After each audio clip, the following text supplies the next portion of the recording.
పోలీసులు ఘటనా స్థలానికి చేరుకుని క్లూస్ టీంతో అయితే ఆధారాలు సేకరించారు. ఘటనా స్థలం నుంచి కొన్ని బుల్లెట్ షెల్స్, తుపాకీ మ్యాగజైన్ స్వాధీనం చేసుకున్నారు. ఈ దోపిడీకి పాల్పడింది అంతరాష్ట్ర ముఠాగా అయితే పోలీసులు అనుమానిస్తున్నారు. రైట్, ఇక ఇదే విషయానికి సంబంధించి మరిన్ని డీటెయిల్స్ మా ప్రతినిధి వేణు లైవ్ ద్వారా అందిస్తారు. వేణు, మరి అక్కడ ప్రెసెంట్ ఇప్పుడు ఎలా ఉంది సిచ్యువేషన్? Watts updates?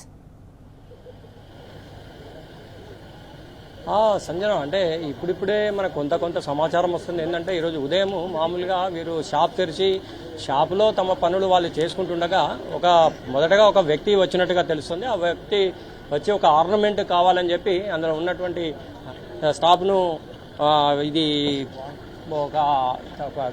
ఆర్నమెంట్ కావాలని చెప్పి అడిగినట్టుగా తెలుస్తుంది. ఆర్నమెంట్కి సంబంధించి వాళ్ళు చూపిస్తుండగా మరొక ఇద్దరు గేట్ దగ్గర నిలబడ్డటువంటి సెక్యూరిటీకి సంబంధించి అడిగినట్టుగా తెలుస్తుంది. ఈ సెక్యూరిటీ సంబంధించిన వాళ్ళు మరో ఇద్దరిని చూసినప్పుడు వాళ్ళకు కొంత అనుమానం వచ్చినటువంటి పరిస్థితి. అనుమానం వచ్చి వాళ్ళిద్దరిని కూడా అక్కడ ఆపారని చెప్తా ఉన్నారు. ఈ ఆపిన నేపథ్యంలో లోపలికి వచ్చేందుకు వాళ్ళు ప్రయత్నించినట్టుగా తెలుస్తోంది. ఈ ప్రస్తుతానికైతే దీనికి సంబంధించి ఈరోజు ఉదయం 10:30-11 గంటల ప్రాంతంలో ఇది జరిగినట్టుగా తెలుస్తుంది సంజన. అంటే 5గురు బైక్లపై వచ్చారని చెప్తా ఉన్నారు. మనం స్పష్టంగా ఇప్పుడు ఉన్నటువంటి పిఎంఆర్ జ్యువెలర్స్ విజువల్స్ను మనం ప్రత్యక్ష విజువల్ ద్వారా చూడొచ్చు, ఎక్స్క్లూజివ్గా చూడొచ్చు. ఇటు పోలీసులు లోపల అంటే దీనికి సంబంధించి సెర్చ్ చేస్తూ ఉన్నటువంటి పరిస్థితి ఉంది. అంటే ముఖ్యంగా ఈరోజు ఉదయం 11 గంటల ప్రాంతంలో 5గురు వ్యక్తులు బైక్లపై వచ్చినట్టుగా తెలుస్తుంది. వచ్చిన వెంటనే ఈ లోనికి వెళ్ళినటువంటి పరిస్థితి ముఖ్యంగా మనం విజువల్ ద్వారా కూడా చూడొచ్చు. ఇదే గేట్ దగ్గర బ్లడ్ సంబంధించినటువంటి ఆనవాళ్లు కూడా మనం స్పష్టంగా చూడొచ్చు.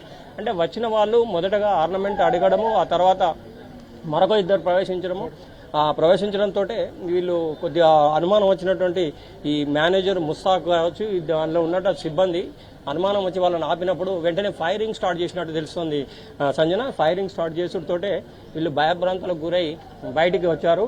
అయితే ప్రస్తుతానికైతే మనకు మాజీ మంత్రి గంగుల కమలాకర్ మరియు ఇప్పుడు కొద్దిసేపటి క్రితమే ఈ పిఎంఆర్ జ్యువెలర్స్ని సందర్శించారు.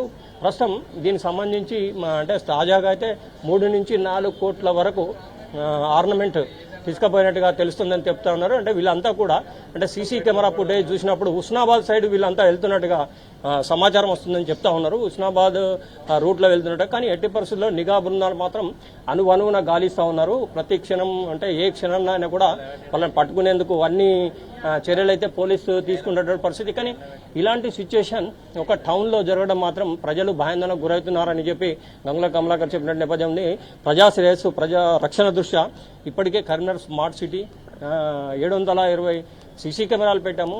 కానీ ఇలాంటి సంఘటన టౌన్లో జరగడం చాలా దురదృష్టకరం. వెంటనే ఇలాంటి వాళ్ళని పట్టుకోవాలి, లేకుంటే మాత్రం ఇలాంటి సంఘటనలు పునరావృతం అయ్యే అవకాశాలు ఉంటాయి. అందులో ఇది అంతా కూడా వీఐపీ జోన్లో ఇలాంటి సంఘటనలు జరగడం, దీన్ని కూడా ప్రజలు భయభ్రాంతులకు గురైనటువంటి పరిస్థితి.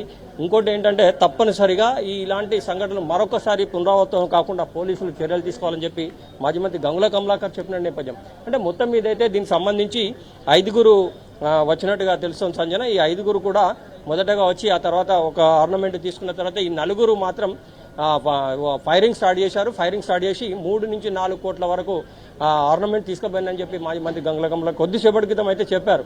అంటే ఏదేమైనా కానీ వాళ్ళు వచ్చుడుతోటే కామన్గా వచ్చి ఒక్క ఆర్నమెంట్ ఒకే వ్యక్తి మాత్రమే అడిగాడు. ఆ తర్వాత వాళ్ళు ఫైరింగ్ స్టార్ట్ చేసే వరకు వీళ్ళ భయభ్రాంతి గురైన నేపథ్యం. దీంతో మేనేజర్ ముస్తాక్ పరిస్థితి అంటే బుల్లెట్ ఏదో హెడ్లోకి పోయిందని చెప్తా ఉన్నారు. కనుక ఆయన పరిస్థితి సీరియస్గా ఉందని చెప్తా ఉన్నారు. ఇంకొక 3గురికి సంబంధించి తీవ్ర గాయాలైనాయి. అవసరం అనుకుంటే హుటాహుటిన వీళ్ళందరినీ కూడా హైదరాబాద్ కూడా తరలించి ట్రీట్మెంట్ అందిస్తాం.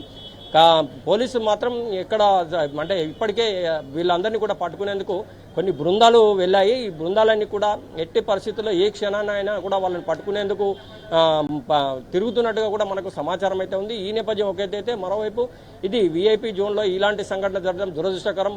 ఇలాంటి సంఘటనలు మున్ముందు ఇలాంటి జరగకుండా పోలీసులు చర్యలు అంటే కాల్పులు జరిగిన సమయంలో కస్టమర్లు ఎవరైనా ఉన్నారా అంటే సిబ్బంది కూడా ఎలా స్పందించారు?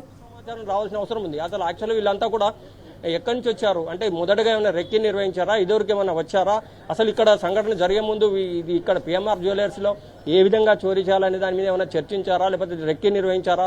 అంటే ఇంత ఉదయం పూట ఎవరు లేనప్పుడు మాస్కులు లేకుండా అంటే ధైర్యంగా వచ్చి ఫైరింగ్ చేసి ఈ విధంగా ఆర్నమెంట్ ఎత్తుకుపోవడం మాత్రం కరీంనగర్ జిల్లాలో సంచలనంగానే చెప్పాలి. నాట్ ఓన్లీ కరీంనగర్, ఇది రాష్ట్రానికి ఒక సవాల్గా కూడా చెప్పాలి. ఎందుకంటే వితౌట్ మాస్కులతోటి ఒక జ్యువెలర్స్కి వచ్చి పట్టుకొని పోవడం అంటే చాలా ధైర్యం ఉండాలి. అంటే ఇవన్నీ కూడా ఏమి చెప్పకుండా వాళ్ళంతా ఆ విధంగా వచ్చి తీసుకుపోయిన నేపథ్యం కూడా ప్రజలు కూడా భయభ్రాంతం గురవుతున్నటువంటి పరిస్థితి కనిపిస్తుంది.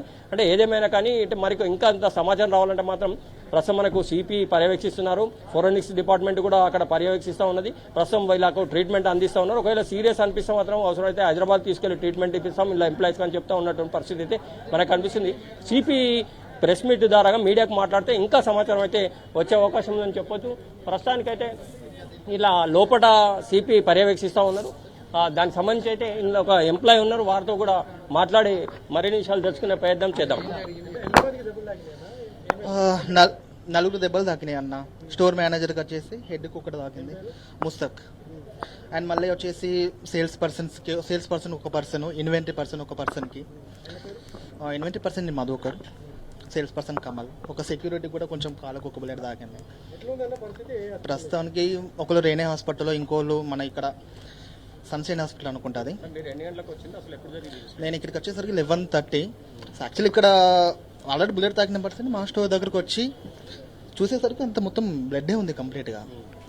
అది యాక్చువల్లీ ఇక్కడ ఎంప్లాయీస్ వచ్చేసి ఒక మొత్తం టోటల్ ఎంప్లాయీస్ 8 to 9 members అలా ఉంటారు. సో 4 members కొంచెం ప్రాబ్లమ్ అయింది.